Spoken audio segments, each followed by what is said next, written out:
Hello guys. आज मैं बाल विकास की अवस्थाओं में तृतीय अवस्था किशोर अवस्था इस विषय पर आज हम चर्चा करते हैं।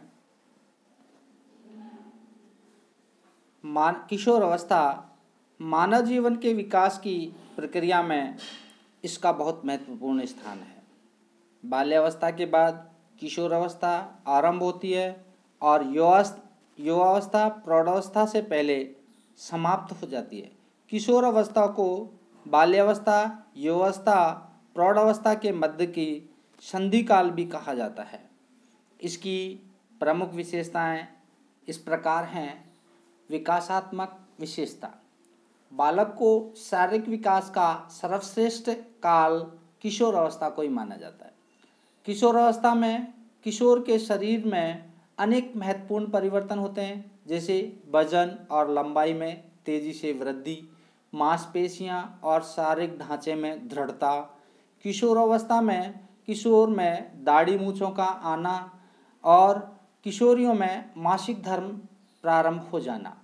इसके बाद दूसरी उनकी विशेषता आती है कल्पना की बाहुल्यता। किशोर अवस्था में बालक और बालिकाओं के मस्तिष्क में सभी दिशाओं में विकास होता है। किशोर अवस्था में बालक और बालिकाएं अपने सपनों में खोए हुए रहने की प्रवृत्ति बढ़ जाती है। सोचने, समझने, तर्क करने की शक्ति में भी वृद्धि होती है।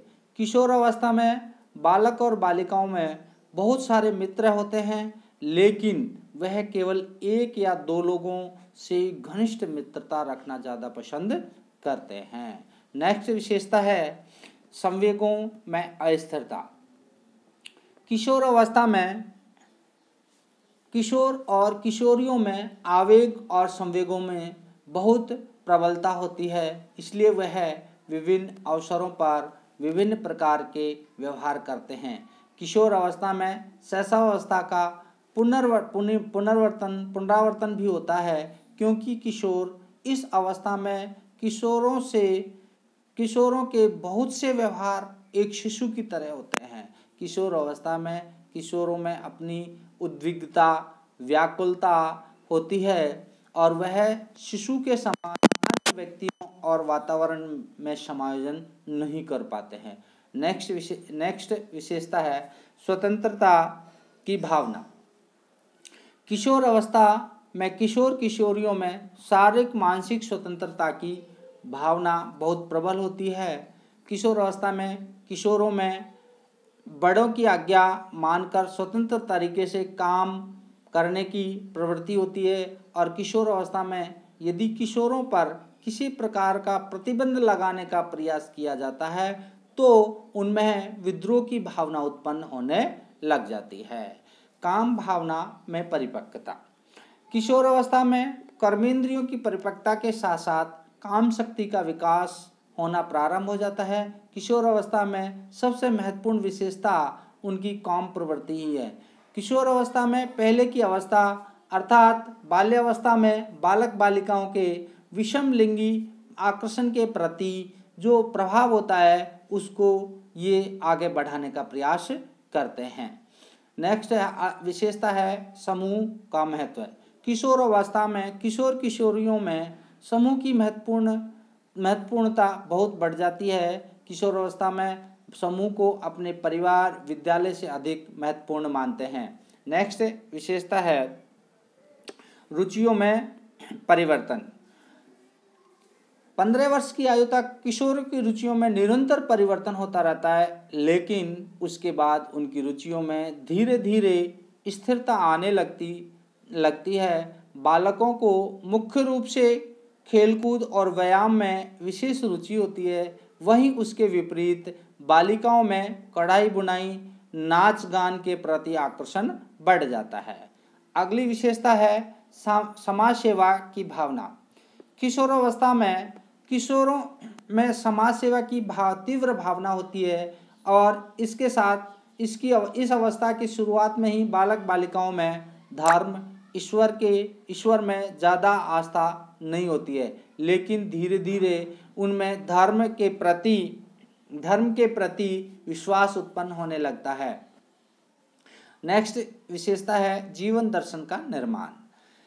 किशोर अवस्था के पहले बालक अच्छी बुरी, सत्य असत्य, नैतिक अनैतिक बातों में तरह तरह के प्रश्न पूछता है, लेकिन किशोर अवस्था के आते ही इन सब बातों को पर खुद ही विचार करने लगता है, अतः उसकी आत्मचिंतन की शक्ति बढ़ जाती है। किशोर अवस्था में बालक बालिकाओं में अपनी इच्छा, महत्वाकांक्षा, निराशा, असफलता, प्रतिस्पर्धा, प्रेम में असफलता आदि कारणों से अपराध की प्रवृत्ति भी उत्पन्न होने लग जाती है। अगली विशेषता है व्यवसाय, नौकरी और भविष्य के प्रति चिंता। किशोर अवस्था में किशोर और किशोरियों में महत्वपूर्ण व्यक्ति बनने और किसी अच्छे स्थान पर पहुंचने की तीव्र इच्छा होती है। किशोर अवस्था में किशोर अपने भविष्य और अपने आगे के जीवन की दिशा चुनने के प्रति चिंतित रहते हैं। ये हमारी इसकी किशोर अवस्था की विशेषताएं हुई। इसके बाद किशोर अवस्था का महत्व। मानव जीवन में किशोर अवस्था का महत्व बहुत अधिक होता है। किशोर अवस्था जीवन का वह समय है जहाँ से एक अपरिपक्व व्यक्ति का शारीरिक मानसिक विकास एक चरम सीमा की ओर बढ़ जाता है। शारीरिक रूप से एक बालक तब किशोर बनता है, उसमें संतान उत्पन्न करने की क्षमता की शुरुआत होती है और वह अवस्था 12 से 13 वर्ष से प्रारंभ होकर 18 वर्ष की आयु तक मानी गई है। किशोर अवस्था के आरंभ होने की आयु में लिंग, प्रजाति, जलवायु, संस्कृति, स्वास्थ्य पर भी निर्भर करती है। अतः भारत में यह अवस्था औसतन 12 वर्ष से ही प्रारंभ हो जाती है, किंतु ठंडे प्रदेशों में यह अवस्था 13 या 14 वर्ष से प्रारंभ होती है। किशोर अवस्था का जीवन में एक अत्यंत महत्वपूर्ण स्थान है, क्योंकि इस अवस्था में किशोर के शारीरिक, मानसिक, सामाजिक विकास में जबरदस्त परिवर्तन होते रहते हैं। किशोर अवस्था के संदर्भ में स्नेहालय हॉल ने कहा है कि किशोर अवस्था बड़े संघर्ष, तनाव, तूफान एवं विरोध की अवस्था है। अतः यह बात बिल्कुल सत्य सिद्ध होती है।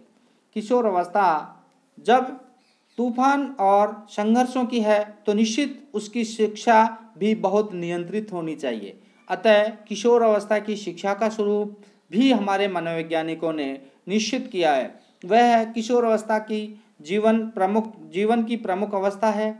इस अवस्था में किशोरों में आगे बढ़ने और जीवन निर्माण के प्रति सजगता रहती है। इसलिए किशोर अवस्था में माता पिता, अभिभावकों के साथ साथ शिक्षा का स्वरूप भी बहुत महत्वपूर्ण भूमिका होती है।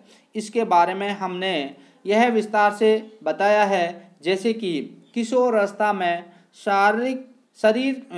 अवस्था में शरीर में अनेक क्रांतिकारी परिवर्तन होते हैं, जिनके बारे में किशोरों और किशोरियों में उचित जानकारी होना बहुत आवश्यक है। सही शिक्षा के माध्यम से हम किशोरों और किशोरियों के शरीर को सबल और सुडौल बना सकते हैं। उसके लिए विद्यालय को शारीरिक एवं स्वास्थ्य शिक्षा, विभिन्न प्रकार की शारीरिक व्यायाम और विभिन्न प्रकार के खेल कूद आदि का आयोजन कराना आवश्यक होना चाहिए।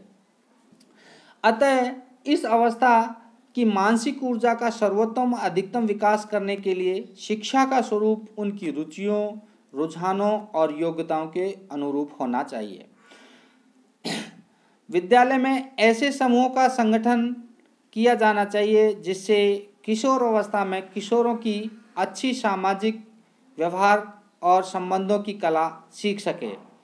किशोर अपने आने वाले जीवन के लिए किसी न किसी व्यवसाय में प्रवेश करने की योजना बनाता है, पर वह यह नहीं जानता कि कौन सा व्यवसाय उसके लिए सबसे महत्वपूर्ण होगा। विद्यालय में कुछ व्यवसायों का प्रारंभिक शिक्षा में दी जाती है, परंतु ऐसे इस किशोर अवस्था के आते आते वह व्यावसायिक शिक्षा अर्थात उसकी दक्षता को प्राप्त करने के लिए लालायित होता है। किशोर अवस्था में बालक बालिकाओं के दिमाग में कई तरह की विरोधी गतिविधियां चलती रहती हैं। विद्यालय में किशोर अवस्था छात्रों को उदार, धार्मिक, नैतिक शिक्षा दी जानी चाहिए ताकि वह उचित अनुचित में अंतर कर सके और अपने व्यवहार को समाज के नैतिक मूल्यों के अनुकूल बना सके, अपने जो उग्र स्वभाव है उसकी प्रति अग्रसर न हो सके। इसलिए उसे इस प्रकार की गतिशील रहने की शिक्षा प्रदान करनी चाहिए। किशोर बालकों और बालिकाओं को अधिकांश समस्याओं के संबंध में उनकी काम प्रवृत्ति से होता है। यानी काम प्रवृत्ति बालक और बालिकाओं में विभिन्न प्रकार की समस्याएं उत्पन्न कर देती हैं। यौन शिक्षा की व्यवस्था इस अवस्था में होना अति आवश्यक होता है। बालक और बालिकाओं के पाठ्यक्रमों में विभिन्नता होनी अति आवश्यक है। लिंग भेद के कारण इस विचार से कि बालक और बालिकाओं के भावी जीवन में समाज में विभिन्न कार्य करने हैं और दोनों के पाठ्यक्रम विभिन्नता होनी चाहिए। किशोर में स्वयं परीक्षण, निरीक्षण, विचार, तर्क करने की प्रवृत्ति होती है। इसलिए पाठ्यक्रमों को उनके अनुकूल बनाना चाहिए, क्योंकि जब पाठ्यक्रम अनुकूल होगा तो उनके परीक्षण, निरीक्षण और विचार और तर्क की प्रवृत्ति और प्रबल होगी। किशोर को न तो बालक समझना चाहिए, न ही उसके प्रति बालक सा व्यवहार करना चाहिए। किशोरों में मित्रवत और वयस्कों जैसा व्यवहार करना चाहिए।